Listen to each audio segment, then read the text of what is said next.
puisque le président est monté en première ligne, si la liste de Marine Le Pen arrive en tête, il devra endosser tout seul la responsabilité de la défaite? De toute façon, la responsabilité de la victoire ou de la défaite, je crois qu'il ne faut pas complètement se masquer le visage. Elle sera attribuée au président de la République. C'est le système institutionnel de notre pays qui est fait ainsi que même pour une élection qui n'est pas nationale, forcément on en attribue le mérite ou le démérite à celui qui est à la tête de nos institutions. Mais d'autant qu'il est monté en première ligne. Mais c'est complètement normal que le président monte en première ligne. D'abord, il a un engagement européen de très longue date qui est chevillé au corps.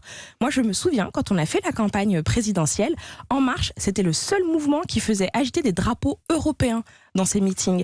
Et donc cet engagement, il est européen, il est consubstantiel à ce que nous sommes dans la majorité présidentielle. C'est tout à fait naturel que le président s'engage. Mais on a l'impression que si vous gagnez, ce sera grâce à Emmanuel Macron, et que si vous perdez, ce sera à cause de Nathalie Loiseau. Non, pas du tout. Chacun assume ses responsabilités. Nathalie est une candidate qui est vraiment formidable, qui a subi énormément d'attaques, sans doute parce qu'elle était formidable. Alors, la campagne de Nathalie Loiseau, elle est jugée décevante. Elle n'imprime pas, dit-on, à La République en marche. Puisque vous n'êtes pas du genre à mentir, reconnaissez que Nathalie Loiseau ne galvanise pas les foules.